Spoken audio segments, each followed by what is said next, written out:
Hi guys, it's Lee from Simply Rustic at Stearman & Sons. I'm going to bother doing a video today. Not really doing anything exciting, just building up squirrel benches, and I've already shown you guys that, so I'm going to do a video. And then Craig from DPD dropped off a new tool, so why not unbox it, see what we've got. As you saw the other day, I had a bit of a tidy round and made some more space in my van workshop.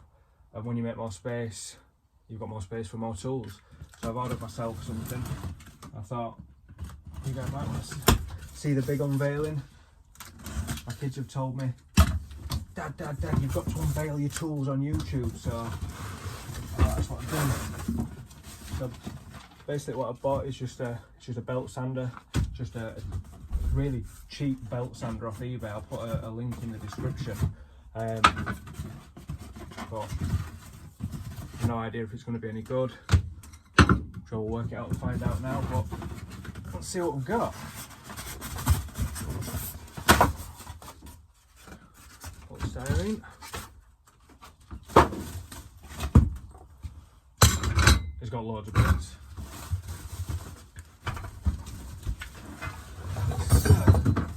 First thoughts.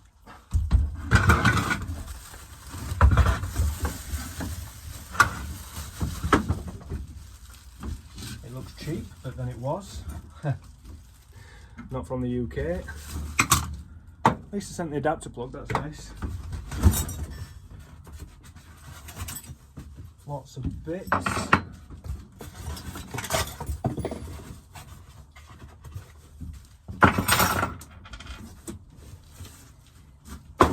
I actually ordered this to try and make sanding when I'm making my squirrel benches, these tiny little legs, a little bit easier than trying to use a hand sander, especially at the minute with my dodgy thumb.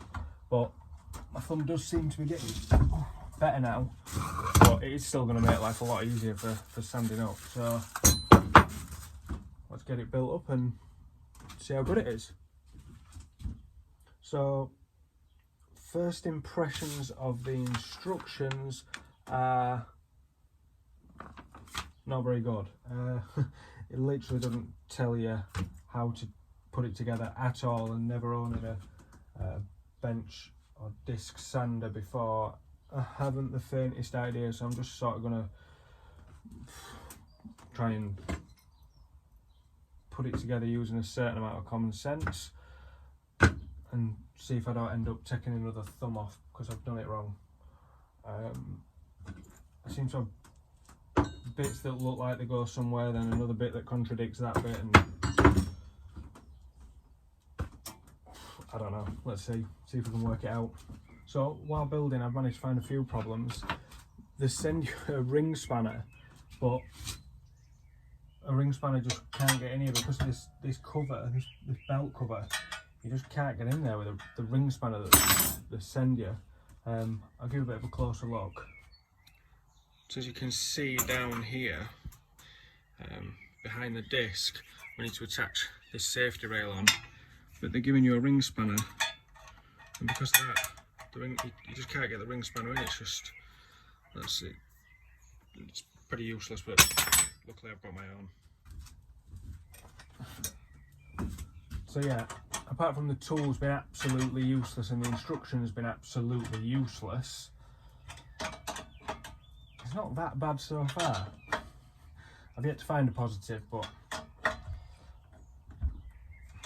as long as it works, once I've got it built, then I suppose I'm happy.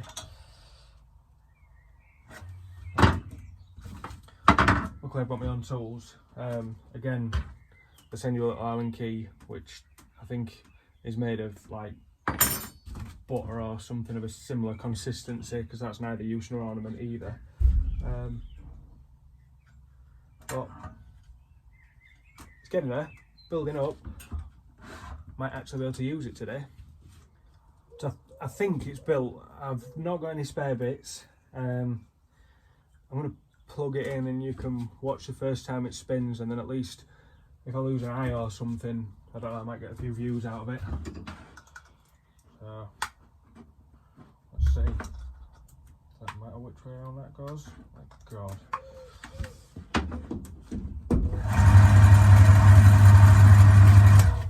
It's already on.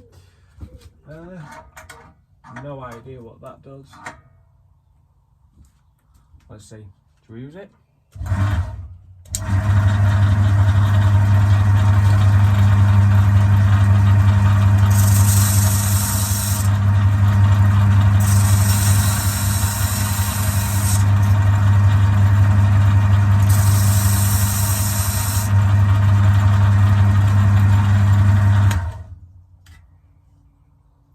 Actually quite impressed with that.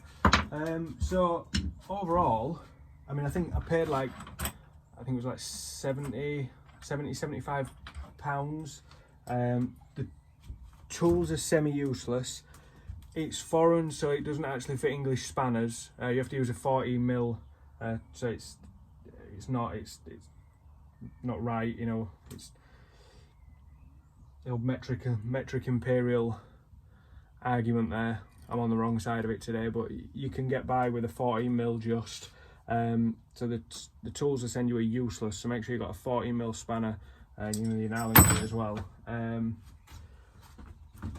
It works, it's solid. One other little thing, to adjust the angle on the disc sander, you're going to need a spanner to do that. You'd have thought that I'd put that on some sort of wing nut so you could do it, you know, quickly without a spanner, but hey ho, I've always got a spanner to hand, so in fact I might even leave this with it, even though it doesn't really work very well.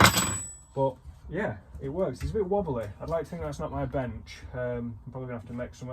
The feet, it was a wobbly even without the feet on. I thought the feet might square it up, but it hasn't, so I need to fasten it down or something and sort it out. But I mean, it works, and it's going to make sanding those tiny little pieces a lot easier. 75 quid, what do you want? Could have bought a much more expensive one, but cheap, cheerful, and it's done the job.